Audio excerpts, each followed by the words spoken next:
O Senhor esteja convosco. Ele está no meio de nós. Proclamação do Evangelho de Jesus Cristo segundo João. Glória a vós, Senhor. No primeiro dia da semana, Maria Madalena foi ao túmulo de Jesus. Bem de madrugada, quando ainda estava escuro, e viu que a pedra tinha sido retirada do túmulo. Então ela viu, saiu correndo e foi encontrar Simão Pedro e outro discípulo, aquele que Jesus amava. E lhes disse: Tiraram o Senhor do túmulo e não sabemos onde o puseram. Saíram então Pedro e o outro discípulo e foram ao túmulo. Os dois corriam juntos, mas o outro discípulo correu mais depressa que Pedro e chegou primeiro ao túmulo. Olhando para dentro, viu as faixas de linho no chão, mas não entrou. Chegou também Simão Pedro, que tinha corrido atrás, e entrou no túmulo. Viu as faixas de linho deitadas no chão, e o pano que tinha estado sobre a cabeça de Jesus, não posto com as faixas, mas enrolado num lugar à parte. Então entrou também o outro discípulo, que tinha chegado primeiro ao túmulo. Ele viu e acreditou. De fato, eles ainda não tinham compreendido a Escritura segundo a qual ele devia ressuscitar dos mortos. Palavra da salvação. Glória a vós, Senhor.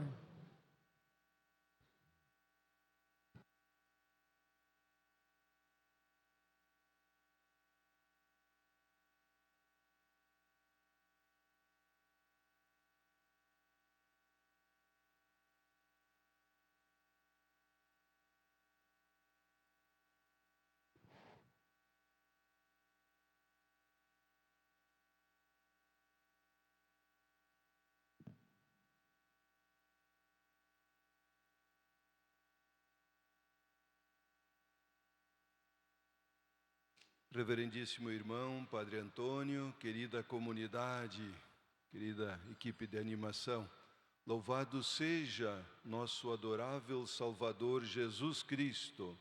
Para sempre seja louvado. Nós estamos vivendo e celebrando na liturgia os textos mais bonitos. Os textos bíblicos do tempo pascal são de uma beleza encantadora, que tocam o coração. É a experiência viva, genuína da igreja que ia nascendo. Portanto, na primeira leitura que nós ouvíamos, temos aí o primeiro sermãozinho de Pedro, que ele faz uma retrospectiva de tudo o que Jesus tinha feito.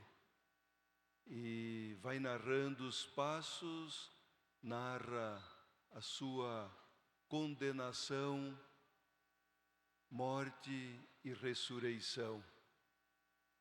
E anuncia que quem nele acreditar terá o perdão dos pecados e a vida eterna. As pessoas, diante do anúncio, perguntam: mas e nós, o que devemos fazer? Esta pergunta também é pertinente para nós. E nós, o que devemos fazer? Acreditar. Acreditar que Jesus é o Senhor, Ele é o Filho de Deus, Ele é o profeta anunciado desde o início das profecias. Pedro faz questão de dizer que tudo aquilo que aconteceu era exatamente aquilo que os profetas previram e que as profecias se cumpriram em Jesus, porque como vencedor da morte, realmente ele era o Filho de Deus. Na segunda leitura que nós ouvíamos, Paulo escrevendo à comunidade de Colossas, ele diz: ocupai-vos com as coisas do alto, vós que acreditais e desejais a ressurreição, buscai as coisas de cima, e não vos contenteis com as coisas de baixo. Até ele usa um verbo muito forte, que é significativo para nós: esforçai-vos pelas coisas do alto. Ou seja, a vivência religiosa, tornar-se discípulo de Jesus, a gente não consegue sem esforço, sem renúncia. Por isso, na nossa profissão de fé, a gente sempre começa com o renuncio, porque tem que saber renunciar. Quem não sabe renunciar, não consegue seguir Jesus. E Paulo também vai assegurar que é acreditando em Jesus que nele teremos a vida eterna. No Evangelho, aí ouvíamos a experiência de Maria Madalena, que vai cedinho para o túmulo, ainda escuro, diz, chegando lá, o túmulo aberto, e não encontra o Senhor, não encontra seu corpo. Volta para falar. Os apóstolos não deram muito crédito, mas Pedro saiu correndo, João também. João, como era bem mais jovem, chega antes. Chegando antes, não entra. Respeita o primado de Pedro. Pedro chega ao túmulo e entra. E viu os panos cuidadosamente dobrados, os que estiveram no corpo, e os que estiveram na cabeça, enrolados num lugar à parte.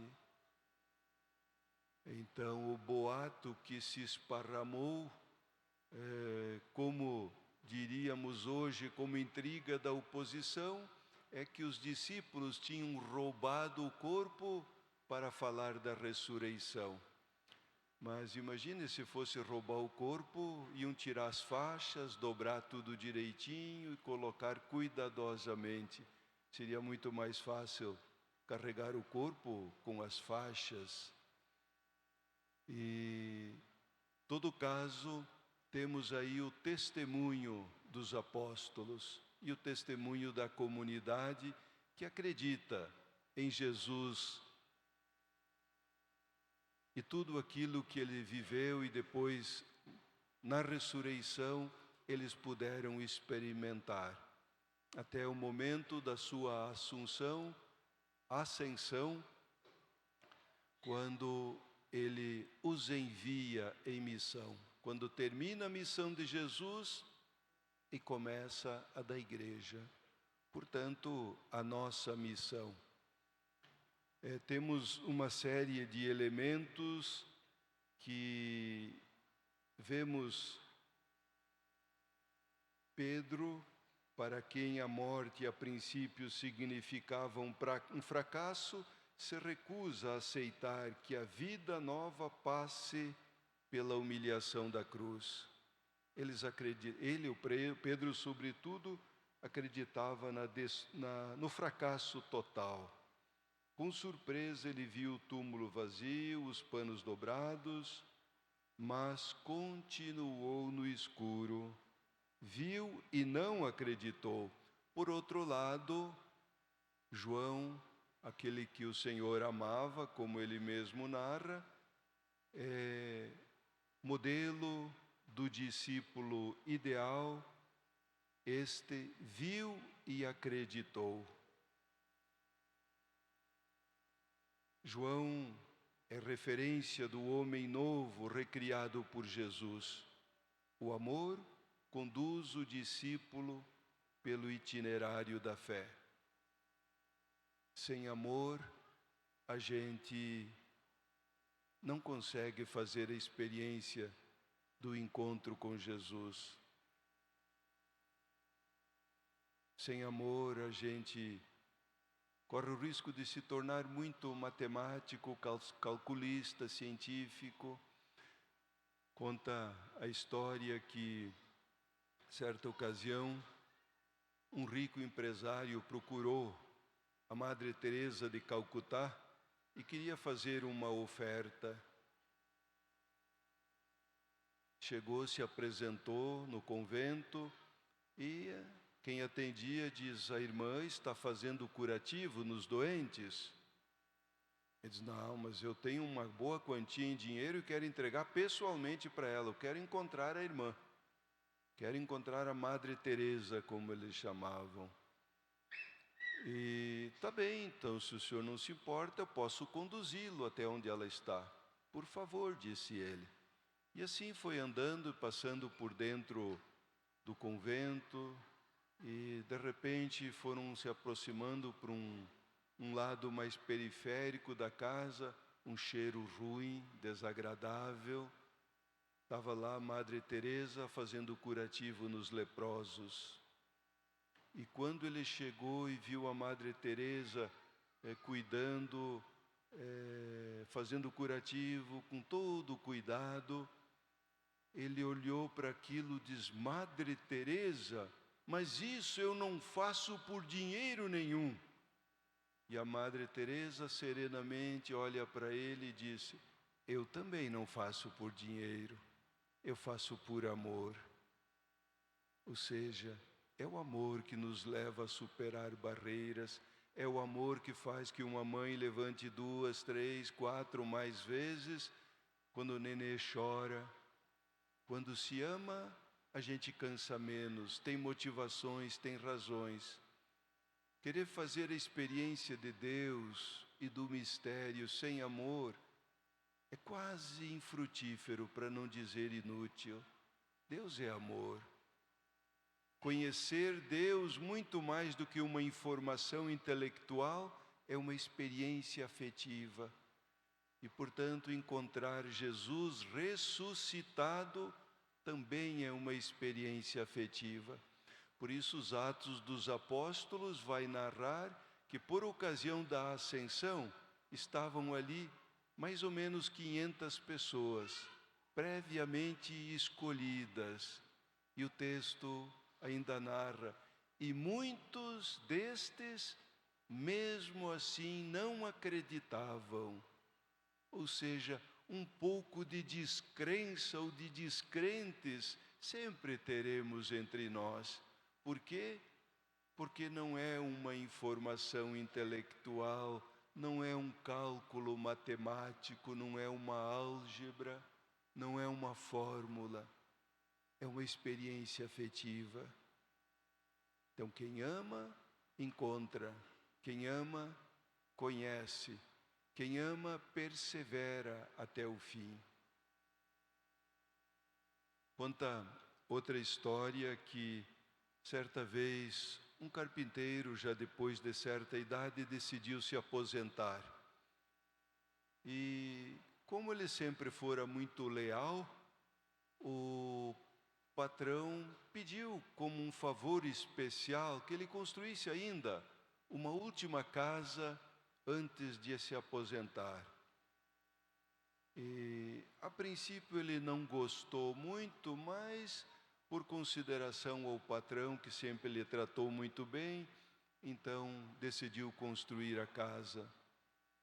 Mas ele já estava desmotivado, descrente, poderíamos dizer. Não usou material de boa qualidade, foi displicente nos arremates e a casa realmente não ficou boa. Deixou muito a desejar. E quando concluiu a casa, foi entregar a chave ao patrão e o patrão disse: olha, em sinal de gratidão a todo o tempo que você trabalhou comigo, eu quero lhe dar um presente. O presente é esta última casa que você construiu. Esta casa é sua. Aí ele colocou as mãos na cabeça, diz: era a minha casa. Se eu soubesse, teria construído melhor, teria usado material de boa qualidade, teria feito os arremates direitinhos. Assim também é a nossa passagem por esse mundo, é a nossa experiência de acreditar, é a fé, é o amor com que se vive a religião que nos manterá animados, fiéis, motivados, caprichosos até o fim. Senão a gente se descuida, relaxa. O que mantém um casamento vivo, ativo por muitos anos? E o que faz com que alguns casamentos quebram? É o amor. O amor é sentimento e todos os sentimentos são alimentáveis. Os namoradinhos trocam presentes, carícias, juras de amor, estão alimentando o amor, e o amor fica forte, bonito. E aí eles decidem juntar as vidas e viverem como se fossem uma só carne, na expressão evangélica. Mas se depois de algum tempo começar a sobrar mais murmurações e reclamações do que elogios, o casamento está a perigo e muitos terminam. Por quê? Terminou o amor. Se não alimenta, termina. Assim é a fé também. Assim é a fé no Deus vivo, a fé na ressurreição. Se a gente acredita, a gente começa a construir a nossa própria ressurreição. Mas se formos indiferentes ou incrédulos, terminará os nossos dias nesse mundo e não teremos direção para seguir, e nem o suporte da esperança para nos confortar. Por isso, que bom que vocês vieram na celebração hoje, que bom que vocês buscam constantemente ouvir a palavra de Deus e nutrir-se dos sacramentos. É aquela força que mantém o amor vivo e eficaz, e nos leva a perseverar. E o acreditar é a partir de experiências. O grande esforço que a nossa catequese precisa fazer é ajudar os nossos jovens a fazer experiência do encontro com Deus, do encontro com Jesus. Catequese não são aulinhas. Catequese não pode ser confundida com transmissão de conteúdos. Catequese exige um esforço para que os jovens façam experiência. Experiência essa que nós precisamos buscar constantemente e aprofundá-la sempre mais. Aí a ressurreição de Jesus será uma paixão que nos encanta sempre de novo e sempre mais. E poderemos, no final da nossa peregrinação neste mundo, como Paulo, dizer: sei em quem acreditei, só resta a coroa da glória, depois de tudo que tivermos feito e bem feito.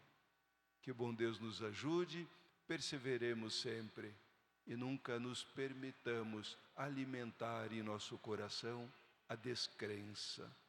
Louvado seja nosso Senhor Jesus Cristo.